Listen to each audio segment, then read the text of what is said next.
Below the Bar podcast is not meant to be taken as legal advice. It is purely used for entertainment purposes. Corbin and I are not attorneys. In fact, we haven't even graduated law school yet. We don't even know if we're going to graduate. We don't even know if we're going to graduate. That's scary.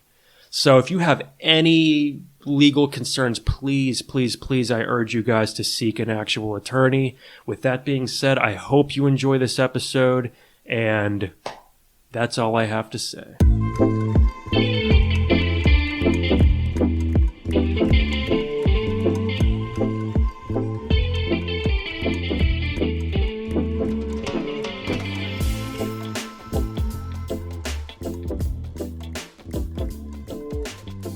Hey guys, welcome back to Below the Bar podcast. My name is Drew. With me, as always, is Corbin.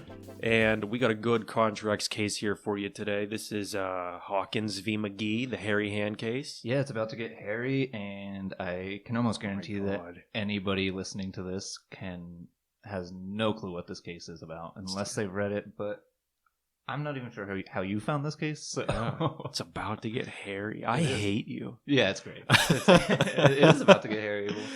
You're not wrong. So what's new? I haven't talked to you in a while. Yeah, it's been a minute. Classes started, as you know.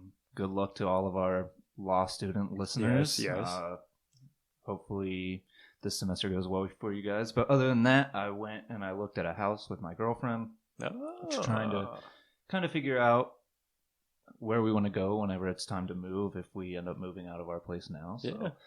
We've been doing that a little bit. It's been fun. It's exciting. I always like to go. I've always wanted to go look at houses that I have no business looking at. That are like millions of dollars. But I'm a big time. Oh yeah.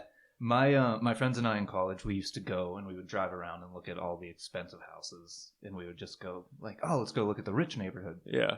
But also, just side story, guys. When I was in college, my car at the time was getting old, and I was like, you know what? I need a new car. So I was like, I'm going to go test drive cars that I actually can't afford, just for fun. I thought it would be a fun thing to do.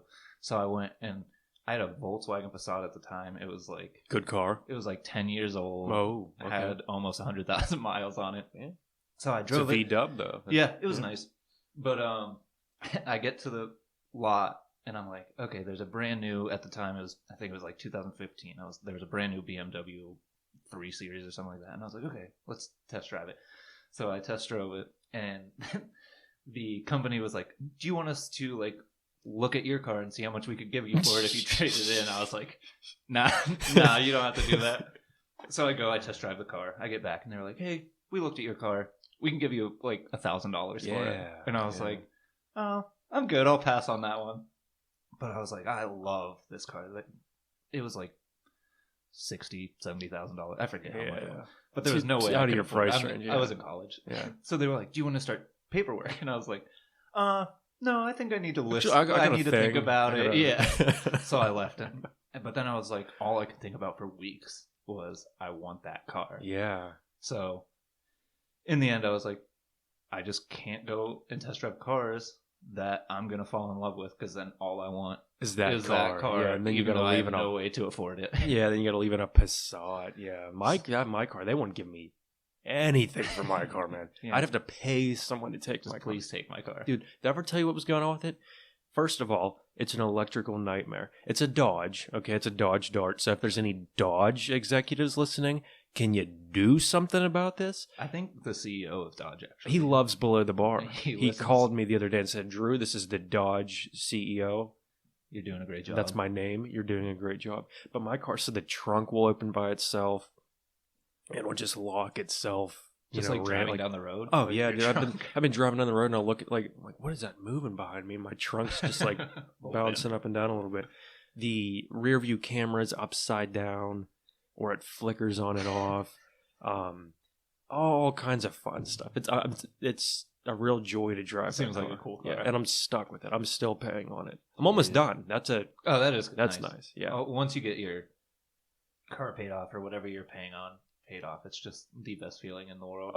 I just have this gut feeling of the second I leave the bank from making my last payment, I'm going to come out and that car is going to be on fire just in like the parking lot. Smashed.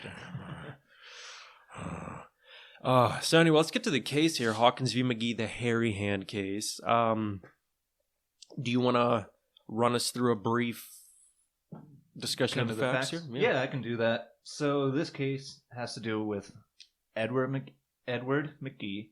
He is a surgeon who ends up performing the procedure on George Hawkins, who is our plaintiff. But beforehand, so George Hawkins was, I believe he was working or something like that, and he grabbed a live wire. And it basically just left these terrible scars all across his hand. Sure.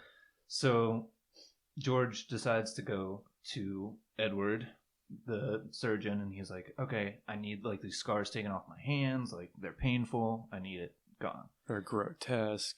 So he just wants them gone. Yeah. So George Hawkins and his dad go talk to the surgeon, and the surgeon says he guaranteed, allegedly, that he would make a quote-unquote 100% good hand. So, okay. Yeah, so, I mean, sounds good. I'd like a 100% good hand. So they do the surgery. What's the alternative to that? He's like, I can give you a 60% good hand. It doesn't work all the time. Yeah, so like the thumb's on backwards. Right. Yeah, it's on the wrong side. It's next to the pinky. But so basically he had to do a skin graft to remove the scar tissue from his hand, and then he decided that he was going to use chest skin. Yeah. To do the skin graft on his hand. Sounds, yeah, okay. And I was like, all right, I don't know where else he would get skin from. So he does the skin graft, but it caused George Hawkins' hands to just grow chest hair on the palm of his hand. Yeah. Oh man. So George and his dad end up suing, basically saying that Mcgee, the surgeon, basically broke his contract because of the warranty that he made, saying that he would give him a 100% good hand. And this was at least 85% good, you think, with chest hair on it? You think it's, if we're quantifying, I don't know. I mean, the quality of a hand. I guess I'm not a hand expert, so I don't know what. Well, I am. I went to undergrad for hands. So yeah, hairy hands is 15% off of the. If you're looking at a base level 100% good hand, some hair on the palms. It takes about 15% off. Okay. Yeah, that's not. That could be worse. I mean, I don't think. You know what? Also, I think George here's lying. Just right out of the gate, we didn't really get too far into this, but I don't know, just right out of the jump, I have a bad feeling. I think this man was indulging in a little too much self-love. I mean, the saying... He got hairy palms. You know the saying, you get hairy palms. So. Yeah, so I don't know. I think he's just covering up and he's going after this poor doctor. Yeah, it was just his fault the whole time. Yeah. And his dad knows too, because he's been at home being like, George. Yeah, he's always... If you touch yourself too much, you're going to get hairy palms. And then he was like, Dad, I swear I went to a doctor. Yeah, but there's like dreadlocks coming off of his palms. He's like, Dad.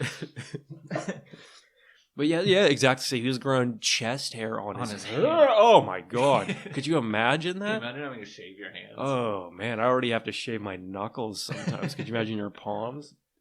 Would not be fun. No. But yeah, they go to court, and then so the trial court instructed the jury that if they found Hawkins, the hairy palm guy, if they found that he was entitled to relief, it should award him damages based on his pain and suffering from the operation, as well as the additional ill effects he suffered from the operation beyond his existing injury, i.e. hairy palms. Yeah. So that's, I'm sorry, go ahead. No, you're good. I guess, so the jury awards damages to Hawkins, but Mcgee, the surgeon, he moves to set aside the verdict, arguing, among other things, that it's just a little bit too excessive how much they're awarding him for some hair on his palm. Yeah. Again, we're talking an 85% good hand here, guys. Anything above, you can still use it. It's just weird. You might, be plucking hairs out of your food. You might have to wear gloves when you eat. When you cook. Yeah, when you cook, or, for the rest of your life. But really, it's only taking 15% off of that. Yeah. Can't be that bad. No, grow up, George. Like I said, you could still use the hand. It would just be strange. Yeah. Imagine shaking his hand.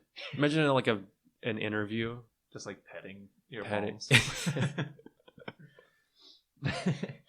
But So, yeah, Mcgee does this motion basically saying that they gave him too much money.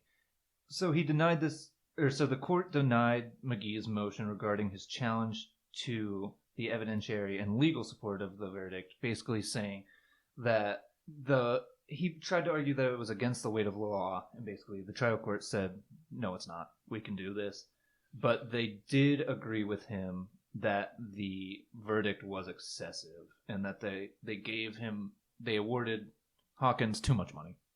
Yeah, because they considered the whole thing hinged on these jury instructions as to how to assess the damages. Because at trial, they instructed the jury that they could take into consideration things such as pain and suffering and something called positive ill effects. Right. So that's what they were using to determine their damages by, and then that was deemed to be an improper jury instruction, and that's the crux of this case is, what kind of damages can George actually get for this quote unquote breach of contract. Right. So Hawkins is basically saying that the assertions made by Mcgee were enough to form a binding contract and that's a contract for a 100% good hand, and that the damages he was awarded were consequently proper. Right.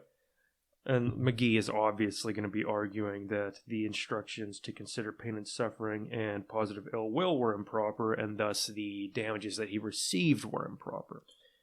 So that leaves us with this question: is how do we determine these damages? What is Hawkins able to receive here, right, for his hairy hands? Yeah, and I think a lot of this case kind of relied on so there's the breaching party, which in this case is the surgeon. He did not give a 100% good hand, as the hand expert Drew has said it was about 85%. 85 in my profession. So a lot of this case hangs on whether the non-breaching party, Hawkins, is able to recover damages for like unforeseen losses based on the breaching party's breach. Sure. Yeah, that's exactly it. So when they were trying to determine, the court that is, and this is the Supreme Court of New Hampshire that is hearing this case here. So when the Supreme Court of New Hampshire was trying to determine how the damages should be determined, they kind of set this foundation. They laid down a few rules of contract law. And these rules, they ultimately concluded in using these rules that the true measure of plaintiff's damages are the difference in value between a perfect hand and the value of his hand in its present condition, which is to include any incidental consequences reasonably contemplated when making their contract. Right. Again, and they're saying that it's the difference in value between a perfect hand, so a 100% good hand, and the value of his hand in its present condition, or this 85%, which, hair. Guys, I'm making up 85%. I have no idea what it is, but this hand in its present condition with the hair all over it. The hair. Yeah. Yeah, it's gross. Gross hand. Shampoo it. Yeah. Yeah. You have to shampoo your hair. There's like a Head and Shoulders and Palms. Head and Shoulders and Palms. So, the New Hampshire Supreme Court then they look at this rule that they are analyzing this case under, and they determine that both jury instructions, that is the pain and suffering and the ill effects, were actually improper. So Mcgee was right. Right. They were improper jury instructions. Pain and suffering, they said this was part of the price that Hawkins was willing to pay for the surgery. It served no purpose to determine the value between a 100% good hand and the hand in its current hairy state. So pain and suffering, it wasn't even really again, what is his name? Hawkins, he knew what he was getting into when he signed up for the surgery. I mean, when you're going to have a surgery, you're probably not going to come out of it just like ready to go. You're feeling great. Yeah. You know you're going to be sore. You know there's going to be some issues while you heal. Yeah. And so they were basically like, yeah, you don't have to pay him because he was sore after the surgery and he wasn't 100% as soon as he came out of the surgery. Which makes sense. Yeah. Everybody would be suing every single doctor if that was the case. Yeah, absolutely. Well, they also said that the worsening conditions instruction was also improper because any such ill effect of the operation would be included in the true rule for damages as noted above, which is value between the present or the 100% good hand and the present condition of the hand, and that is to include any incidental consequences reasonably contemplated when making their contract. Could you reasonably contemplate that this guy was going to have hair all over his hands? No, I guess I couldn't. But again, I mean, this dude just. I mean, we got a little. How old was this guy? I wonder. Yeah, I have no idea. He had his dad with him. He had his dad. Yeah. Yeah, he must not have been too old. Puberty's a hell of a thing, man. And again, the saying. Yeah. I'm just saying. Come on, George. I mean, let's not beat around the bush here, George. You know what you were doing. Good one. All right. Wait. Yeah, that's good. That was an unintentional joke, guys, and I'm good for those. Yeah. But another thing that I really like about this case is they keep talking about the price of a 100% good hand compared to these hairy hands that George has, and how the payment can't be more than the good hand. The difference between the two, yeah. But I just really want to know how they determined the value of a hand. Yeah. My assumption is they found the black market, and they found someone. They were like, hey, how much is a 100% good hand worth on the black market? Yeah. And the guy was like, could fetch you one for $15,000. And they were like, okay, but what if there's hair on the palms? And the guy was like, whoa, the black market does not take hairy hands. We don't do that. He was like, we have standards. Yeah. Get the hairy palms babies, out of here. drugs, organs, fine. Hairy palms, gross. Get it out of here. But, yeah, I just don't know how they can decide how much a 100% good hand is. I guess the information is out there somewhere. But somewhere. We'll have to Google that. We're in a place that doesn't really have great internet access right now, or I would Google that and tell you guys how much you could purchase a hand for. I guess if anybody knows off the top of their head how much you can purchase a hand for, let us know. Let's say this way. If you went to a yard sale, okay, and you were just kind of browsing through their stock, and then you come across the table and there's just a hand, and you were like... It's on ice. Yeah. It's perfectly working. No hair. Yeah. And you ask them, what do you want for this? What number could they throw out that would make you go, whoa, too much. Too much. What would you be willing to pay for that? Again, it's just tough, I guess. I'd throw $50 at it. $50? Yeah. If they were selling it for $50, I think that's a steal. I might have to take it. Yeah. Put it back in the freezer just in case. You never know. Yeah. Actually, speaking of losing hands and stuff like that, actually, there was somebody just in my hometown that similar situation, touched a live wire, but they ended up, this was while I was working, and they ended up having to amputate, I believe, one of his arms, I believe, up to the elbow. Jeez. And then his other hand was also touching something, so it like grounded it. So they also had to amputate that hand. So, I mean, I guess it's always good to have a backup. Yeah. Hand. So I guess if I found it for $50, I'd just throw it in my freezer. Just, you never know what life's gonna throw your way. Yep. Yeah. Dude, when I was a baby, like baby, I guess I put a penny in an electrical outlet. Nice. And my mom was in the shower. I've only ever heard this story through her, and she came out and the outlet was like black, and I was just laying on the floor with a burnt hand. So I really attribute that to why I am the way I am today. It changes a lot about you. Yeah, I was electrocuted into being this way. So, but I don't know. I guess I just don't really know where to go from here. I mean, well, we can just close out. That's really all that happened. It was this argument about how to assess damages, and ultimately they determined that it was the value between a good hand and the hand in its state, and they ended up remanding the case for determination of damages under that rule. Right. Yeah. Yeah, I mean, like I said, we don't really have any conclusive, this is what ended up happening. Like, we don't have, okay, Hawkins had to return some of the money, because that was part of the case, is they wanted him to return the money, and then he said no, and that's why we are where we are, because Mcgee sued or appealed. Yeah. So there's not really any, at least that I could find, any, okay, Hawkins had to repay this much amount of money to. Also, can I just say this too? I read somewhere, one of the places I was reading about this case, where Mcgee was talking to Hawkins and his dad before the surgery.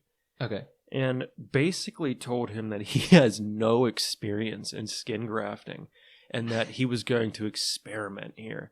I don't know if this was like a relatively new procedure back then. It was 1929. Yeah. So. Yeah. So I'm not sure, but I mean, like, you could pretty much anticipate if this is an experimental medical procedure that something might go wrong. Right. That's kind of the risk you take.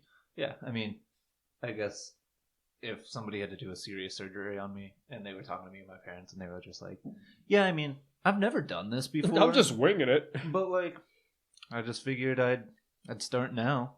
Actually, I haven't even gone to med school. I just use YouTube. And it's just a back alley. Yeah. You're in someone's...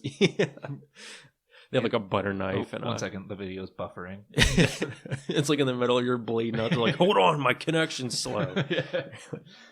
But that's all we got for Hawkins v. Mcgee. I don't know, you have anything else? No, not really. I guess unless you want hairy palms, don't touch live electrical wires. Yeah. Know what your doctor's capabilities are beforehand. Yeah. But maybe not sign up for experimental medical procedures. Yeah. If the doctor tells you that he's experimenting, it's probably not the safest plan. Yeah. No, But these are just our little life advices that we give at the end of every episode. Don't be shady. Have a story for the cops. Yeah. Don't let doctors experiment on you. You're learning so much from us, guys, and we love it. We love to teach you guys these great street cred. Yeah, these are important bullet points in law school that we learn about. So, but as always, thank you for listening. We hope you guys enjoyed this episode. If you did, like and subscribe on YouTube, Facebook, Spotify, Instagram at Below the Bar Pod. You can listen to us on TalkShoe, Apple Podcasts. We're trying to be everywhere, guys. Yeah, and if you have any suggestions, like I said, last week we did a case somebody sent in to us, which was great. So if you guys have any cases that you want us to do, send them over, and we'll get to them as fast as we can. That's what we do. I know right now we are trying to find a copyright case. One of my friends from back home asked if we could do a copyright case. So if anybody has any funny copyright cases, feel free to send them our way. Send them over. All right, guys. Thank you. Yeah. Have a good day. See you next week.